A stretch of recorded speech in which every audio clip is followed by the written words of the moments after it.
Hello everyone, my name is Basola Hamzat. I'm a master's candidate in the Epidemiology and Biostatistics program at Western University.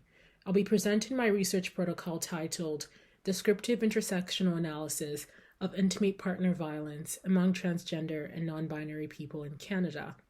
Let's begin with some background. Transgender and non-binary individuals are disproportionately affected by intimate partner violence compared to their cisgender counterparts. Primary focus on the dimensions of physical, sexual, and psychological IPV, curated for cisgender people, provides an incomplete picture of the unique ways in which IPV manifests in transgender and non-binary populations. The distinct experience of IPV results from the ability of abusers to weaponize pervasive norms of cisnormativity and transphobia to dominate and control trans and non-binary partners. Abusive tactics used by perpetrators include, but are not limited to, controlling gender transition, limiting gender expression, threatening to expose partners' transgender identity, and manipulating partners' perceptions of their desirability or ability to pass as their desired gender. These tactics constitute transgender-specific IPV, also known as TIPV. By omitting transgender-specific components, current research fails to provide a complete picture of IPV within transgender and non-binary populations. Additionally, researchers have found that IPV is centered at the intersections of multiple identities and social categories. However, limited research is employed an intersectional lens to IPV victimization among trans and non-binary populations. To date, no published research has explored IPV using comprehensive population-based data from trans and non-binary people living in Canada. This highlights a huge gap in current literature. Therefore, the objectives of this study is to determine the prevalence of different forms of IPV victimization, so physical, sexual, transgender-specific, and threat to abuse among trans and non-binary individuals, and to examine the differences in the prevalence of IPV victimization at the intersections of gender identity, race, and age. The data for this analysis comes from the 2019 TransPulse Canada survey, a national community-based study that captured data on the health and well-being of transgender and non-binary people in Canada. Data collected from over 2,000 trans and non-binary individuals, 16 years and older, will be analyzed in this study. Our analysis will focus on items from the survey relating to intimate partner violence. The key dependent variables are lifetime physical IPV, sexual IPV, threat to abuse, as well as transgender-specific IPV victimization in the past 12 months. The survey items used to measure the outcomes are shown below in Figure 1.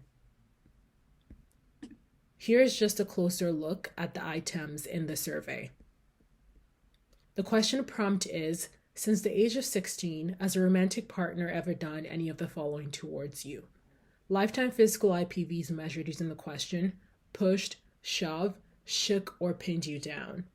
Lifetime sexual IPVs measured using the question, forced or pressured you to engage in a sexual activity when you didn't want to. Threat to abuse is measured using the question, threatened to hurt you. The first item, insulted, swore, shouted, or yelled at you, will be excluded from this analysis.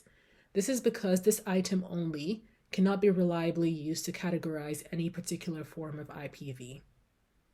On the other hand, transgender-specific IPV is assessed using the following question.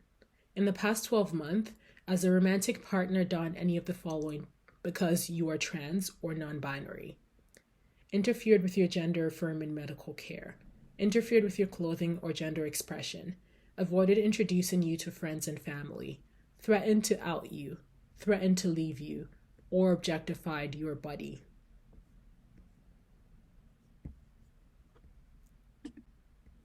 The exposure variables for the intersectional analysis include gender. The categories for gender are man or boy, woman or girl, non-binary or similar identity assigned male at birth, non-binary or similar identity assigned female at birth. Race is categorized as racialized or non-racialized. The racialized category includes people who identify as or are perceived as a person of color in Canada. Finally, there are 3 age categories: 16 to 24, 25 to 40, or 40 plus. Using the combination of these 3 exposure variables, we will construct 24 intersections of social identities or social categories. These 24 unique intersections are based on 4 gender categories, 2 race categories, and 3 age categories. An example of an intersection would be racialized trans men who are older than 40 years old. All analyses will be conducted using the SAS statistical program, version 9.4, with survey sampling and analysis procedures. Descriptive statistics using frequency, proportion, and associated 95% confidence intervals will be used to determine the prevalence of physical IPV, sexual IPV, TIPV, and threat to abuse. For our intersectional analysis, we'll conduct a multi-level analysis of individual heterogeneity and discriminatory accuracy, also known as META. META is a multi-level method used to model social and health disparities at multiple intersections by nesting individuals within their intersectional social strata. Using multi-level logistic models for the outcome measures, physical IPV, sexual IPV, TIPV, and threat to abuse, we'll run a META by nesting individuals within 24 intersections of gender identity, age, and race. Basically, for the intersectional META, we're fitting multi-level models in which individuals at level 1 are nested within their intersectional strata at level 2.